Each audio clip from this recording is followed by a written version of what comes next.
Hi, everybody. Thank you so much for joining us today. We're excited to welcome you to AI and the Art of Being Human.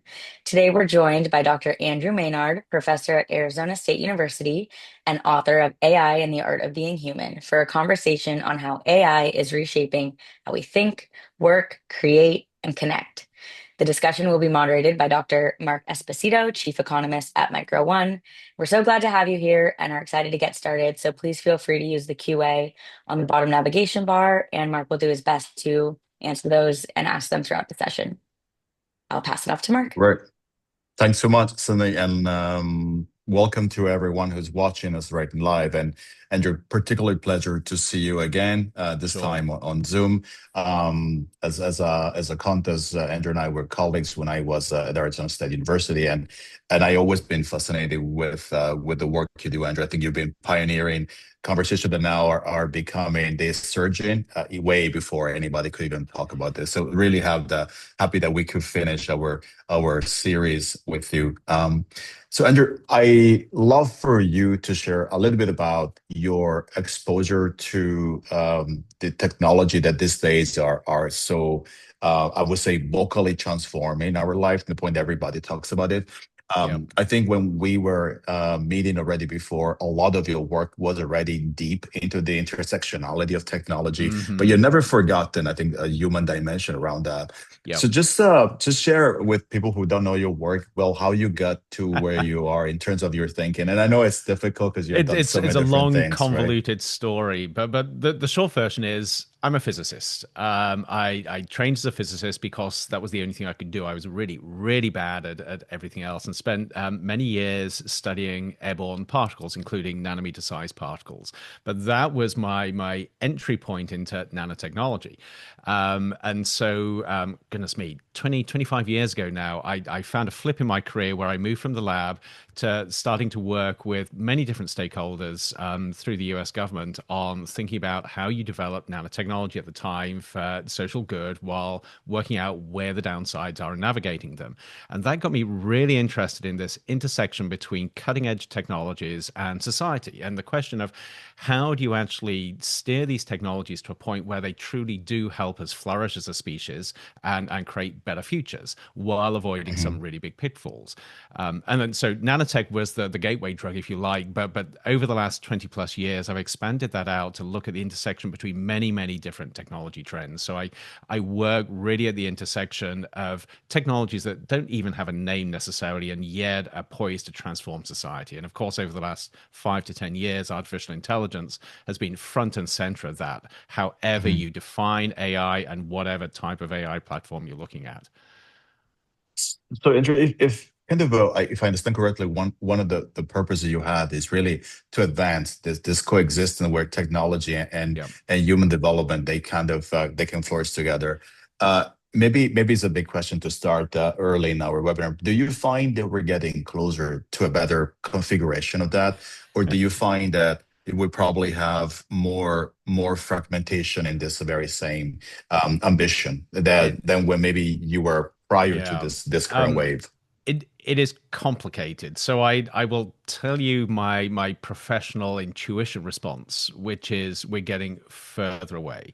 And I say that because much of my career over the last 20 or so years has been putting humans at the center and asking, what does human flourishing mean? What does it mean to be the best version of yourself in your community, within the society you're in? And so that has been my driving question. Then the secondary question has been, how does technology enhance or inhibit that? And you can only address that question if you approach it holistically. You don't just sort of say we're going to build a technology and assume everything's going to be great.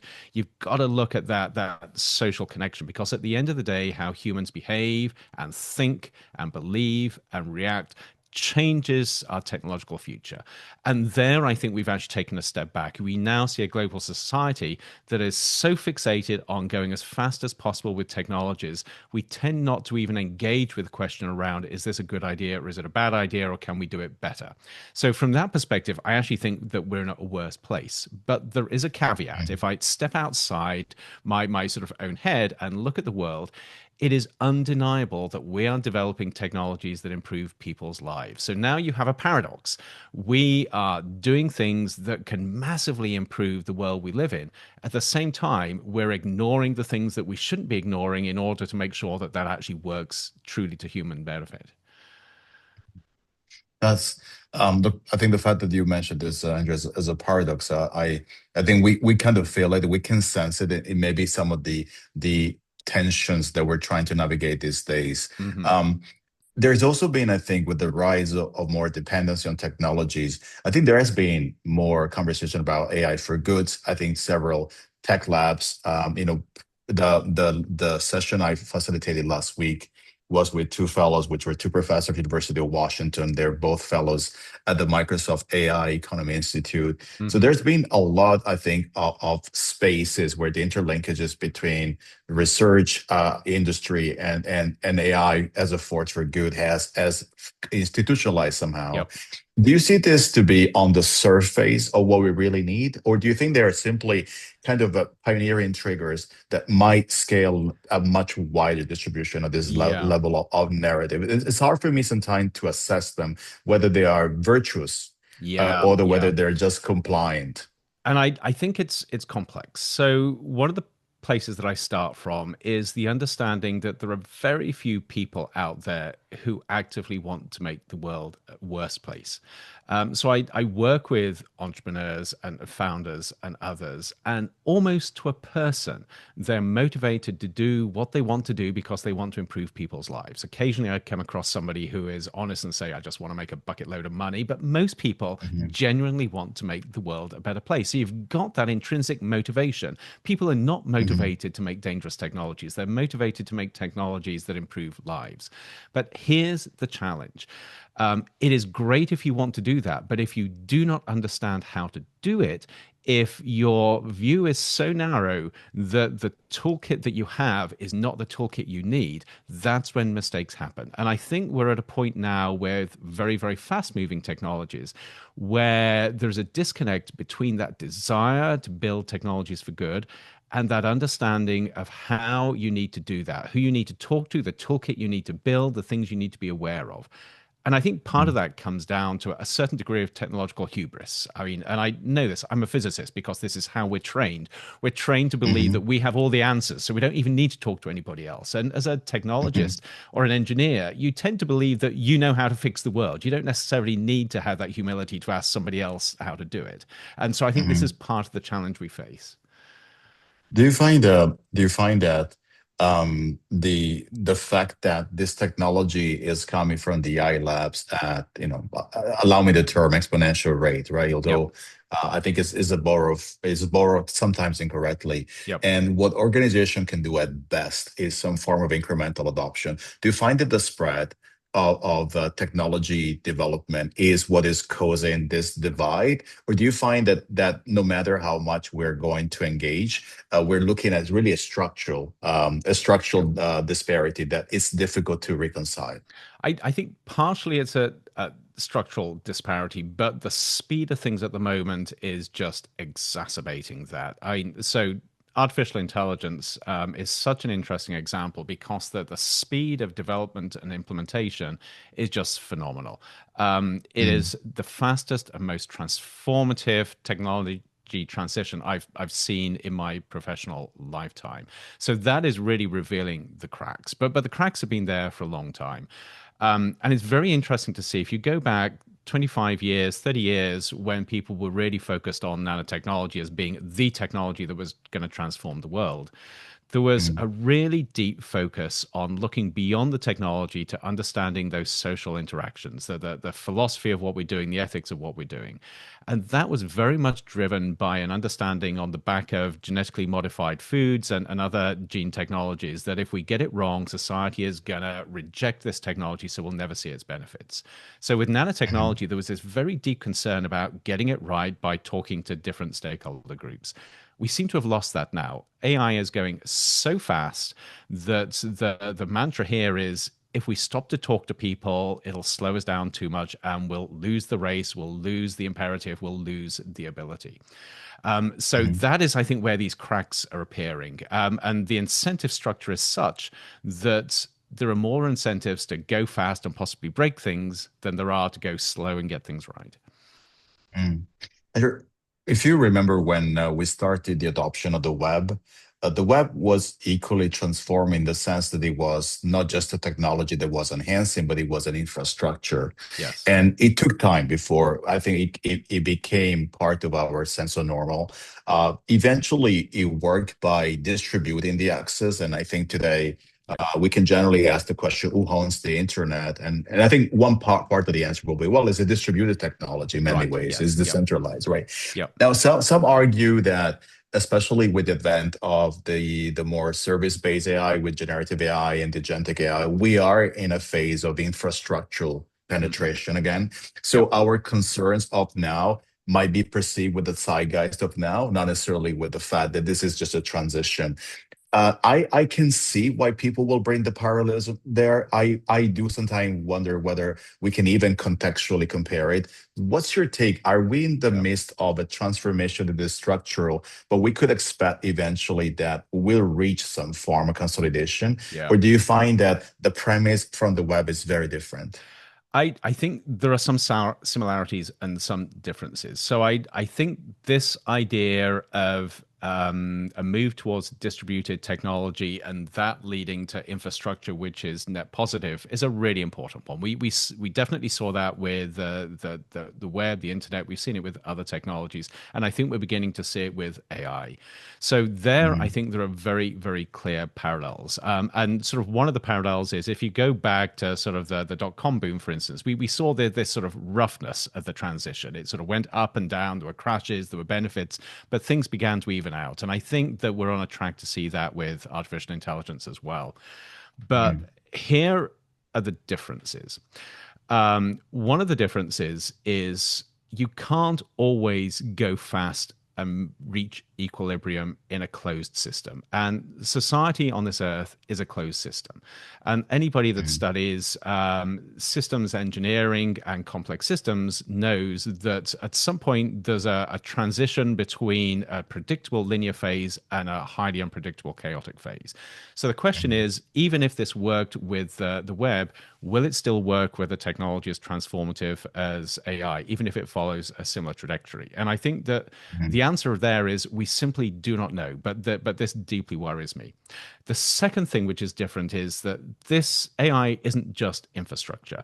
AI isn't just something that builds stuff around us that we live in. It is the first technology that gets into our heads, into our minds in a way that nothing else can do, simply Mhm. because it's designed to mimic and emulate how we think, how we sort of communicate, how we perceive the world, how we build our mindset. And I think that that ability for it to get inside our heads is transforming things in a way that we haven't seen with previous technologies.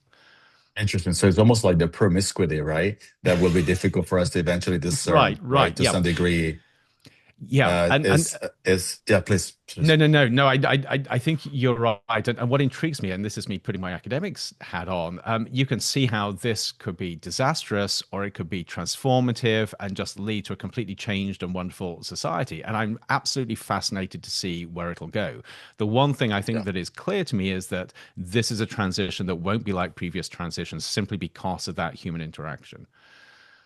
Um, so first of all, when we're talking about closed system, you reminded me a lot about the narrative that I think has been, I think, correctly pushed on the planetary boundaries and Yes. how any kind of aspiration to pursue like an infinite growth kind of clashes against the physics, right, of Right. the planet. So I think we find so like resemblance in that level of conversation, but specific to I think these technologies, the fact that we are kind of moving away from a linear modeling to what will likely look much more entropic in many ways, right? Hmm. Isn't that nonetheless a sense of evolution? So are we simply evolving Yep. from an engineering, I think, scientific, pseudo-scientific approach that came from Taylorism into a society that is recognizing nonlinearity, decentralization? So almost like a way of emphasizing complexity as norms rather than the problem. So do you see this to be somehow an evolution of some sort?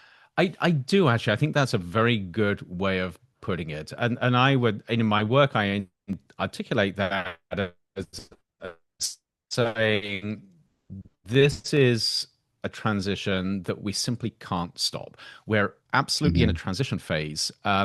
And if we want to thrive as a species, we've got to learn how to live on the other side of that transition. You can't just sort of stop the transition for many different reasons. So if we do end up in a different phase, if we do end up in a different social and technological sort of dynamic, it's up to us to work out how to navigate that, how to thrive in a very different way of seeing the world and interacting with the world. Mm, interesting. Andrew, I want to start also move our conversation towards the book that you have Hmm. just released. Um, I think if I understand then the motivation behind you thought about the book AI and the Art of Being Human, Hmm. right? As not necessarily a prescription, but as a reflection on maybe the opportunities for us to engage in this roadmap. I Yes. wouldn't imagine you writing a book that is about the determinism of failure, right, of the human species. I would No, imagine the book is providing it's a a positive book. space for as a positive book, right? So if I try to understand what was motivating you to Hmm. write the book when you're coming nonetheless from several inflection point that gives you, I think, legitimate preoccupation, right? Yep. What is the story behind the book? Sure. So, first of all, I have to say this was a collaboration between myself and a venture capitalist, Jeff Abbott, which in itself makes it really interesting. So, you've got me as an academic coming from a point where I ask questions, and part of that questioning is to be critical about where things are going and ask what if questions. And then Jeff Hmm. is somebody who funds AI startups. And yet, Hmm. intriguingly, he also found himself asking questions about where we're going as a society. And when we came together, we realized that there is a real need for thinking about what are we trying to achieve in the future? What does a flourishing future mean? What is the role of humans and our own sort of self identity in this? And we both realize that whether you're sort of looking more holistically at that connection between society and the future and technology, or whether you're actively investing in companies that are trying to accelerate this, at the heart of this is people and what it Hmm. means to actually thrive as an individual, to flourish as humanity. And out of that, there's a very natural question, which is as we develop these incredibly powerful and transformative technologies, and in the case of Hmm. AI, a technology which is very much a mirror into our sort of inner self, how do we Hmm. ensure that we thrive no matter where we're coming from within this new era? So, within that, Hmm. we set out to write a book that would help anybody that picked it up understand from their own personal perspective and background and story how they can chart their own pathway towards thriving in an era of AI. So it was Hmm. designed as a very practical book. We started off thinking this is the book that's needed for the startup community and founders because all over the Hmm. world we were finding AI founders that are both building AI companies but also asking these questions. They wanted to know, what does this mean? What does it mean for me? What does it mean for Yeah. the people that use my product? So they were engaging with these quite sort of deep philosophical questions, and we felt there needs to be something for these. But then we also realized I talked to my students, they're asking the same questions. My colleagues, they're asking the same questions. My parents and my Hmm. friends. So it needed to be a book that Hmm. was very broad. And Jeff, coming from a business world, wanted it to feel like a sort of a management sort of a guide. So he wanted something practical, something with tools in, something with sort of do this now exercises. So what we ended up with is a hybrid book that is very practical. It has 21 tools for thriving in an age of AI that are Hmm. designed to help individuals sort of do this. But all that is wrapped up in storytelling that helps people connect with these ideas. Fantastic. And I have I mean, I remember. some time in my own teaching talking about AI as an extension of our brain, Hmm. because I think I want people to feel that we own the conversation that are about AI. They're not Yes. necessarily decoupled from us. But I love the fact that you phrase it as a mirror. So if you think of this as a mirror, right? And you think about the fact that a mirror might push a person to some level of deeper introspection in terms of who am I? So identity, Yep. purpose, value. What does the mirror is revealing about us? Right, That right. I think is one of the things that came to my mind as I was listening to you. I so many things I think, and of course, many people have used this analogy. We just sort of jumped on the back of a much larger dialogue here, but I find the analogy of a mirror deeply fascinating. So you think of a sort Hmm. of a physical mirror, just the thing you look into. And think about what it can tell you. It can tell you some really constructive stuff.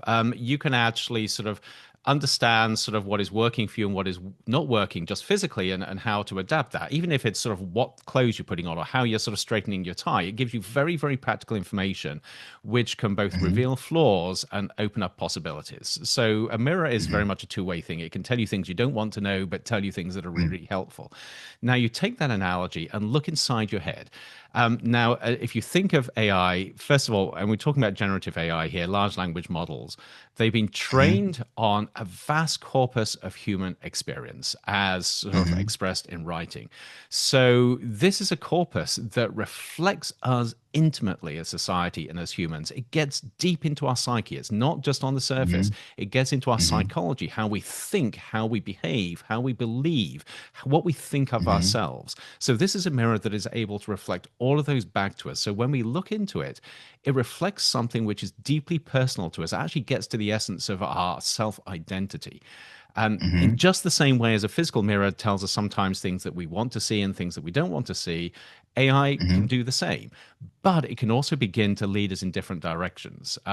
So now you think about the physical mirror as something which maybe doesn't reflect reality, but reflects an altered reality. So imagine Hmm. you're looking in a mirror and what you see facing out of toward you is somebody who looks really ugly and sort of really off-putting. That will Hmm. change how you think about yourself. It will change your behavior. On the other hand, if Hmm. you like sort of Snow White, if you look in the mirror and you Yes. see an absolutely wonderful, beautiful person, that's going to change how you Hmm. behave as well. Now extend that to the realm of your psyche. And imagine what Hmm. happens when AI reflects these different versions of ourselves and what we could be back to us. Hmm. It has the power to positively sort of change who we are, what we do, how we think, but it also has the power to completely sort of take us in a very dark direction as well. And this Yeah. is one of the challenges. How do we actually navigate that? And Andrew, I am fascinated with what you said about the book, together with your colleague and Jeff, right? And the Hmm. fact that it's both. I think there's a point of inquiry as an academic. We want to ask questions, but there's also a practical side of it. And you mentioned about 21 Tools. Yes. tools, right? Yes. Tools. Yep. And I also just collect the fact that you meant there, like there's a storytelling behind this. Hmm. So how would, for example, a story or a tool help us with this conversation about the mirror? And the reason why I'm asking is where we get blurred vision on unequivocal truth, because you could argue the Yep. mirror is a reflection also of our darker side, right? Yes. Yep. Who help us to navigate that? Because I think what society is to some degree lost is the sense of collective narrative that was defining it, a sort of like purpose that was not necessarily defined by me, but it was Yep. societally agreed on. So Yeah. Yeah. how do you think we can help in this case by providing these tools? What could be an example of that? So, great question. And let me sort of unpack it a little bit to answer it because I don't think it's a clear black and white answer. The Hmm. first thing is narrative is so important. Storytelling is so important to us individually, helping ourselves understand who we are and how we actually fit in with society around us. But it's also important to society as a whole. It's how we find our collective identity. Hmm. So you start off from that perspective and realize that this is a very powerful means to help us understand the world around us and how we're going to navigate it. But then you add that to the fact that generative AI at the moment and foundation models are so new that we don't have cases that we can sort of say, we can look at this person and we can see sort of what worked and what didn't work, and we can write that up into a case Mhm. study. They simply don't Mhm. exist. Mhm. Which means that one of the most powerful ways of helping people understand how to navigate this age of AI is to tell fictional stories, very much like we've done in the past with myths and fables, but stories where they can see themselves in those stories. They can say, that person has experienced the same sort of opportunities and challenges and feelings that I am. I understand that. Mhm. And through watching the story, I can see sort of how they moved forward. So this is the approach we took. We everything is based on fictional stories, and we actually worked very closely and very intentionally with AI to develop these. But out of those Mhm. stories, which are all based on very specific characters facing very specific challenges, we build out these tools which, in the character's perspective, help them actually navigate the challenges they were facing, but in a way that anybody that's reading this can actually see that working out for themselves. So, as an example of Okay. that, the book Yeah. opens with a story around the idea of AI as a mirror, and it's a Mhm. founder that suddenly realizes the AI that she's working with seems to know her better than she knows herself. Mhm. And to a quite startling degree. And it first of all takes her off guard, thinking sort of, as my personality, as my identity leaking into the world. But then she begins to understand how she can actually lean into that and use that mirror to actually enhance what she is doing, find her purpose with the company that she's building, and have the impact that she's looking for. And it's one Mhm. example out of many where we then begin to build a tool. In this case, it's just sort of the framing of AI as a mirror and how you actually use that as a concept to make decisions. Wow, it's fascinating. Well, first of all, I think, considering that this is not far from the holidays, I think it's just would be a great gift, right? To be honest, and I don't say this because Well, I think it's a great I read. want, I know it's funny the story aspect. We've had some pushback. I was saying before we started, we launched this at a business school in Lisbon, and of course, a business school, very formal sort of yeah, pedagogy, methodology, sort of case study based. And the yeah. person who was moderating said, I picked this up and I started reading this story. And I thought, what is this? Are we going to have to cancel this event? Because this is not the sort of thing that I want to be talking about in a business school. And then he said he read a few more pages and he got it. He understood it. But it is an unusual way of approaching things. Absolutely. And Rowena, I know there will be question coming already. Some are piling up. I might try to maybe use this time between the two of us for a few more minutes, and then Yep. we can go to the questions. Some time back, and change a little bit on the focus to something else, right? The World Economic Forum was featuring you. For having been a professor that was integrating artificial intelligence in Yes. your line of work in the university, right? Yes. I do remember when I think you were pivoting with ChatGPT early Hmm. on, when there were even university considering going back to paper, you were actually going ahead and trying Right. this out.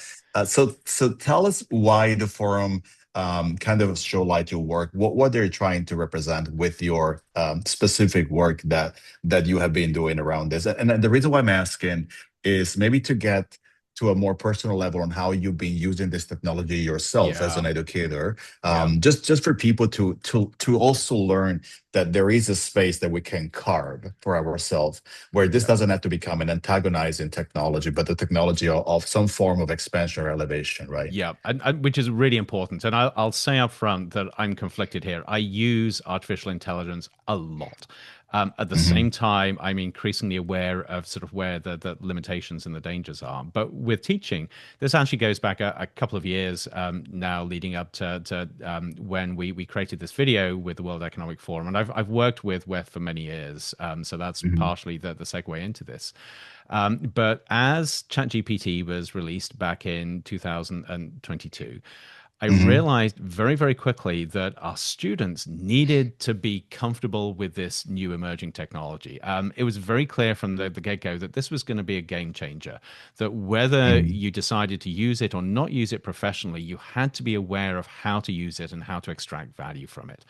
Hmm. And at the same time, I realized we weren't teaching our students any of this, that there was no course that students could take that gave them a nuanced understanding of how to leverage the emerging capabilities around large language models.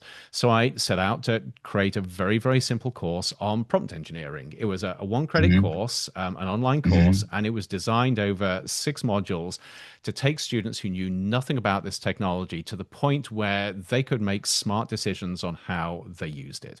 And it wasn't what you consider to be a normal sort of progression. So I actually started off with a number of exercises that challenged Hmm. students to think about what could possibly go wrong with the technology. Effectively, I broke their trust in it to start with. But from Yes. that point, that point of realization about what the limitations were, we were able to build up an understanding of how to use it in very sophisticated ways. And so Okay. this is very much leaning into it in a spirit of exploration as well. So the whole course was based on exercises that they carried out in ChatGPT. And Okay. so everything they did, they had to be engaging in a deep and sophisticated way with the technology. And alongside that, they were encouraged to think about how they would use this in their personal professional lives. So that's Hmm. really sort of what the World Economic Forum focused on. And this idea of this is a technology that's not going away. People have to know how to leverage it and extract value from it. So we can't afford to shy away from it. We've got to give people those complex and sophisticated skills. I would Hmm. say I taught it twice and then I stopped. Hmm. And I stopped because it was apparent that the technology is moving so fast that the course could never keep up with it. So, my advice now is always if you want to learn how to maximize your use of these tools, sit down and use the tool as your tutor. And this still blows my mind. You take something like ChatGPT or Anthropic's Hmm. Claude or Gemini or anything, you can sit down and open a window and say, I know nothing. Please teach me. And it will teach you. Hmm. And I still can't get over the fact that it is a really good teacher. Wow, Andrew, about this, which is fascinating, right? There is, I think, not too old papers on the Gen AI wall. Mhm. That I think it was a field experiment that was trying to say, well, if you have too much distance with your field of expertise, the model will not be able to reconcile Yep. the distance. So there was the idea that proximity matters within, I think, the ability that we have in to build capabilities. Yep. Um, and this is really where I like you to share your thought on this. Do you think that the story should be about capabilities like the entire Jagged Frontier story that has been going around for a while? Yep. Or do you think that it's more about responsibility rather than Yep. capability? And I'm asking because I am myself conflicted sometimes where myself coming from economics talks about capability because it's something that we can functionally represent. But Yes. then there is a side of the story to say, well, maybe it's not capabilities where I Yep. should really place my bet. Yep. I know. I think that's exactly right, and I think it's something of a hybrid, but responsibility comes first. And so Mhm. this idea of expertise is a very simple one where um, large language models tell you what is beautiful, not necessarily what is truthful, which means Mhm. that they are compelling, they are persuasive, they are very easy to believe. Now, if you're working with them in a domain that you know a lot about, you can bring in your critical reasoning and you can say, that's right, that's not right, I need to tweak this. If it's an area you know Mhm. nothing about, you do not have that ability. So when you see something that's beautiful and persuasive, you don't know where to Mhm. challenge it or how to challenge it. And that requires a certain degree of both responsibility to realize you have to bring some critical thinking to the table, but also a set of Mhm. tools that allow you to navigate that. And I must confess, this is something that worries me a lot. And I've Mhm. actually started talking about this in terms of the possibility of AI being a cognitive Trojan horse. Not Mhm. because I think that the technology has got unbelievable potential, but what we're effectively doing is if we're working with it in an area that we know very little, we're actually inviting Mhm. it into our heads and it's telling us beautiful stuff. And we simply do not have the time or energy to challenge everything. So we end up just believing the beautiful stuff. And at what point does that change the way we think in ways that are not helpful? And I have no answer there, but I think it's one of those things which puts the onus on responsibility rather than expertise. And the capabilities. Yes. Andrew, look, this is fascinating. I mean, it's mind blowing. I think that we could speak for 35 minutes, and it felt like just the first sip of coffee, right? That we had. Look, there's a few questions that came through, and there will be more coming, right? I think it's fair that we've been having more than 100 people connected all the time during the conversation. So I'm extremely humbled by the fact that people decide to spend their time with us. Look, there's a question, and Sydney helped me to paraphrase it from Ben, where I think it's talking about how are we going to really build trust and accessible or equitable AI, Mm, especially in time where everything seems to be decentralized. On the contrary, yeah. we see conglomerates of power that are equally coupled by geopolitical interests. We see data center being largely driven by U.S. interests and not distributed as much. And we only have a handful of AI labs capable to really deploy this technology. So how do you reconcile access, fairness, trust, Yeah. decentralization when somehow the levers seems to be showing in the Well, other direction? so this is very facetious. My sort of cynical quip was going to be, we're not going to have to worry about it because AI is going to persuade us to trust it no matter how much we resist. But if I was going to be serious, I think there is a very, very serious challenge there, and the challenge is both where the power lies and where the political motivation lies, and that gets to the point where trust becomes a very, very serious issue. But I think there is a little glimmer of light as well, and it does come down to the decentralization. So Hmm. yes, the model training and model development at the moment lies in the hands of relatively few companies. But what is Hmm. coming out of that is open source models, and even sort of small stripped down models, which can be independently developed and deployed. So we've now got the ability for individual communities around the world with relatively low levels of expertise and equipment to build AI models that suit their purposes and that are trained to reflect and respond to their worldviews and their beliefs and their environment. So, Hmm. that in itself, if we actually get to that point where you have this proliferation of small localized models, that is one way to begin to get to that point where people trust the models that they're using. But it still Hmm. doesn't solve the problem of everybody using something really big from a major company where there are maybe sort of alternative motives behind how these models behave. Or even if there aren't alternative motives, the fact that these models are not perfect, they're not truth machines, they're beauty machines. And there, Hmm. I think we've got to think very differently about the nature of those relationships we have with the technology. The trust question, which is such an important question, I don't think there are any clear ways forward yet. There are plenty of people that feel as if they do have answers around how you build trustworthy AI. I think we've got to do a Hmm. lot more work here and maybe even reframe the question and the conversation around the nature of trust and what we're truly trying to achieve. Yeah, great. Look, there's a question from Pam that I'll try to massage a little bit Mhm. to fit what you just shared now, right? Um, so is there any example where you think that by using AI, we truly scale in a net positive so that Yeah. it's becoming a clear victory where we can say, look, not necessarily that we can replicate this, because I think we do have replication Yeah. dilemmas in a lot of this conversation, but something that we can say in this specific field, we have been able to really overcome the tension, and we have been able to use the technology for advancement of the human species. Is there anything that sometimes you use as a way to showcase what we have done that can inspire Yeah. other fields to eventually follow? So I think it's too early for clear case studies, and Hmm. everything is nuanced and double edged. But if you look at two or three areas, I think we're finding really interesting sort of breakthroughs. And this one I'll start with is learning and education. Highly complex area with a lot of stuff that's unresolved. But the bare bones facts are that if you want to learn about something that you know nothing about at the moment, you can get a overview, a high level understanding within minutes or hours using AI that you could never previously achieve. Which Hmm. means that we're seeing a democratization of access to knowledge and understanding, flawed as it is, which far surpasses anything we've experienced before. And I'm Hmm. sure that if you were just to stop people in the streets and talk to them about this, they would come up with examples of how this has worked. I do it all the time. I Yeah. can be in a meeting where we're talking about something, sort of a committee looking at sort of the next big technology coming out. And I can be putting questions into AI and have a far greater understanding of the field within a matter of minutes than I could ever get out of that committee of experts. So that Yeah, it's unbelievably transformative. It comes with incredible dangers, but I think it's absolutely transformative in learning and education. that's Another great. area, There's a yeah. please, man. Sorry, no, go ahead. Go ahead. No, I was going to say, I mean, and there are two or three areas like this. The other one I would put in actually out of many is actually research and discovery. Highly contentious at the moment because there are people that will claim that nothing original can come out of AI.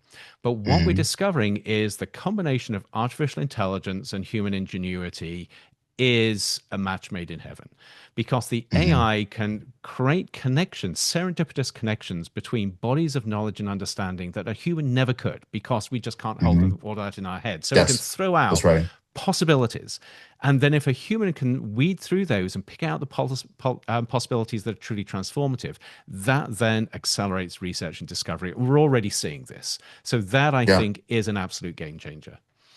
That's great because I think there was a question from Gage, and I hope I pronounced it incorrectly, about whether the dependency on statistical model is going to encourage conformity Yep. and will eventually suppress creativity and divergent thinking. And I think it's Yep. great because I think if you observe it just in terms of the function of the model, there is Mhm. a statistical model that generates the inference, but is the in the combinatorial power, I think that we can create divergence, right? Which is That exactly what you that's said exactly now, it. right? And of course, it comes down to responsibility as well. Yes, absolutely, these statistical models could lead to a convergence and a homogenization of ideas. But used rightly, they open up possibilities amazingly. And I think it's a case of working out how we use these in transformative ways rather than just regress to the mean use. Yeah, I have a question. I'll try to kind of to push a bit Alexander question, considering some of this part already being covered by you, Andrew, and I'll try to phrase it like this. We could argue, and I think agree, that knowledge has become very cheap, to some degree, Hmm. very affordable. So in a period of our time in our life where knowledge is becoming inexpensive, should we shift to imagination? Should we spend more time in imagining our future? And I'm asking this because I find that in the past, imagination was almost like exoteric. It Yep. wasn't taken seriously. But we also seen the country that were able to imagine a future that was not statistical, our Yep. country that have been able to change, leapfrog, in their evolution. So how do you see AI helping us with this? And not necessarily in terms of AI as a tool only, but maybe back to the conversation of the mirror, that introspection might Yep. help us to reconcile roles or things that we should be doing more because other things have been intermediated to the technology. Yeah. I think that that's a fantastic question and perspective, and it gets right at the heart of what it means to be human. So, just as an example of that, going back to the book and the tools, one of the Hmm. tools we have is very simply called the human capability spectrum, and it looks at Hmm. a spectrum of sort of where humans bring something unique to the table versus AI. And on the left, it has the things that you do that an AI can do. And that's quite a lot of stuff. It's a lot of transactional stuff. It's a lot of mechanical stuff. In the middle, you've Hmm. got relationships, the things that you do that depend on human to human relationships. And then at the far right, it's got the transcendent stuff, the stuff Hmm. that you do, the stuff that defines you, that is uniquely human just because it's embedded in that nature of being human. And the point of the tool is working out sort of where the things that you do lie on there so you can put energy and effort into the things that really define you and let the machines do what the machines are good at. And I would say in that transcendent category comes imagination. It is one of the superpowers of humanity. Is one of the things that has enabled us to get to where we are and enables us to move forward. That ability to both imagine different futures, but for us individually as well as society and our community, but also plan a way of getting there. And Hmm. that is something that a machine can't do. A machine can reflect what has happened in the past and our thinking in the past, and it can catalyze our imagination, but it can't do the heavy lift of the imagination for us. That is something uniquely human because it is our future. So Yeah. I think that if you extrapolate from there, this idea of focusing on imagination and creativity, I think there are incredible possibilities there, and possibilities that say that we can enhance that, we can augment it with AI if we use it smartly.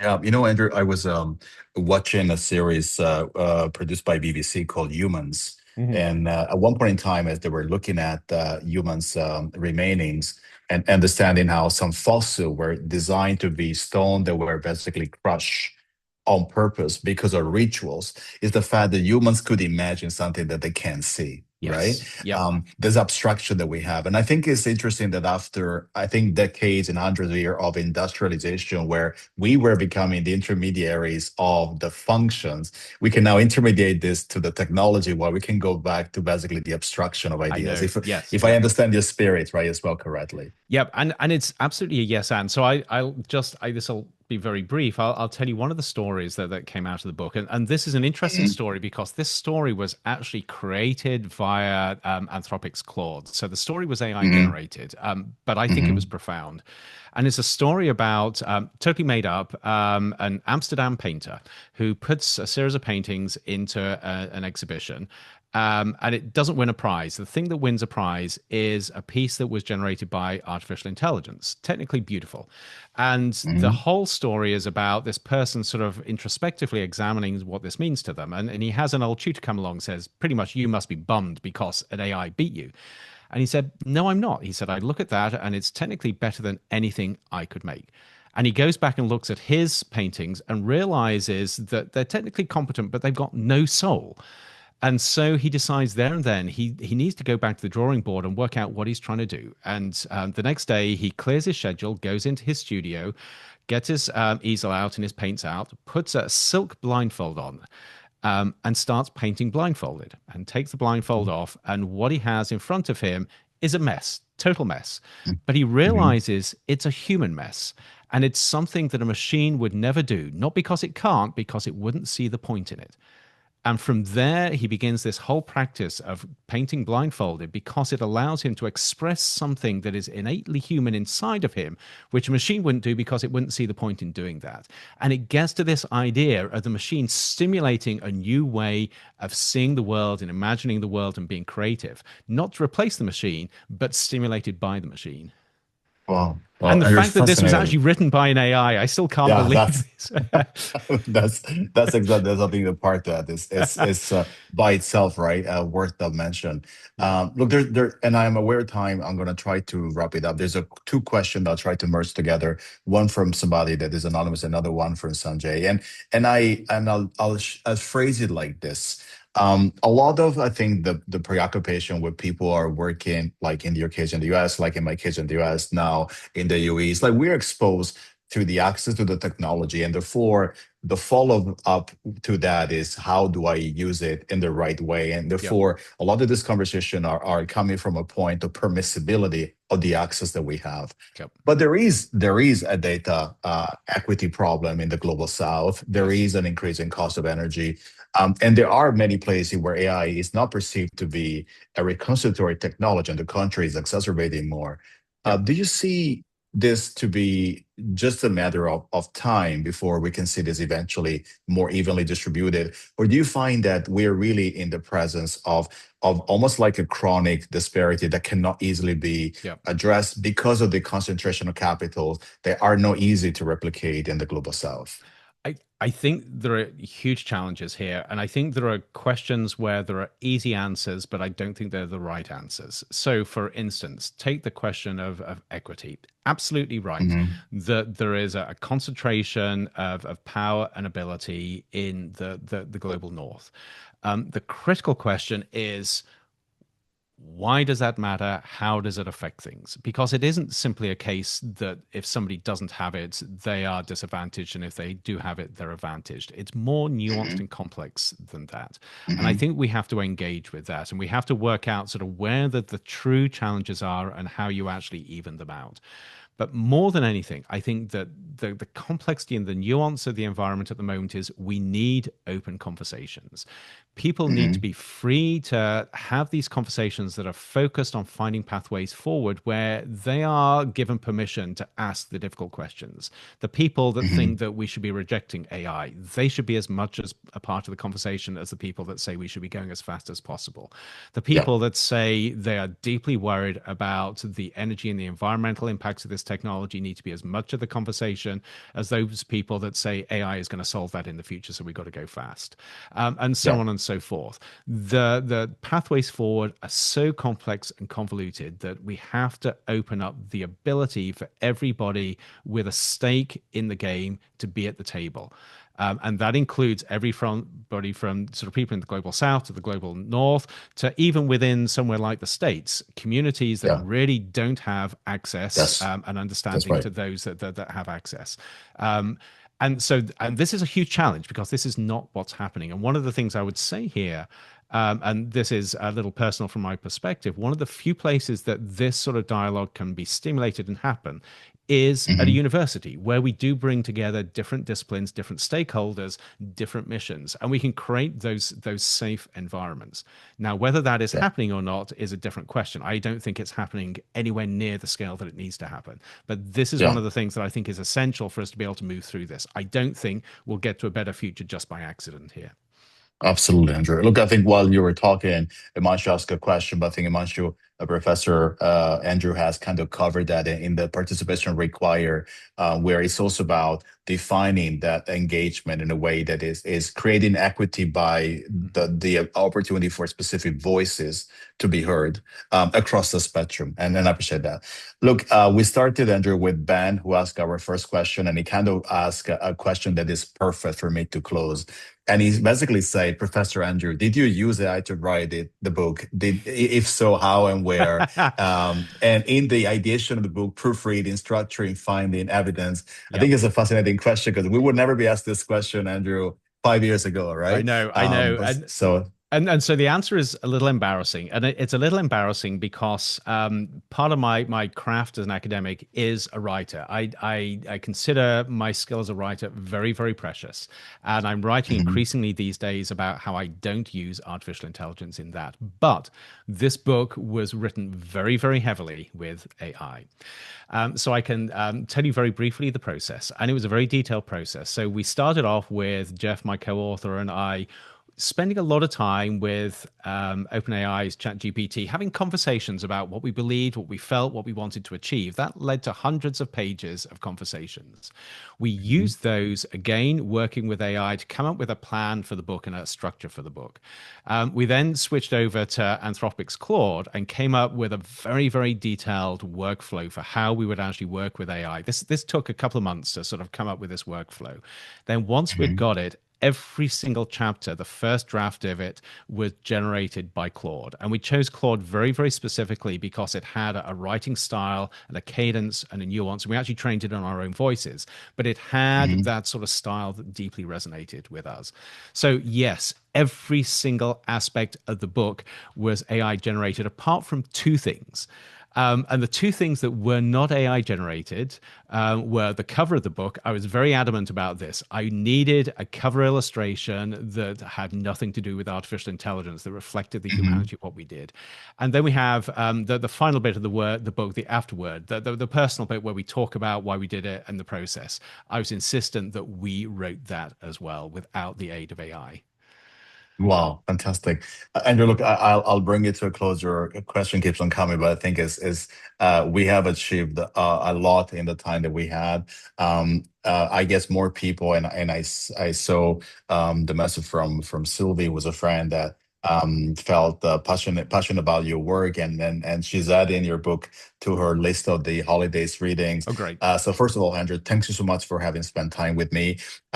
There is nothing like really engaging in an open and genuine conversation about where we are. And people like you are the kind of voices that help us to navigate what sometimes feels to be complex and not easy necessarily to know what's the first step of the degree of inquiry that we all need to eventually own to some degree.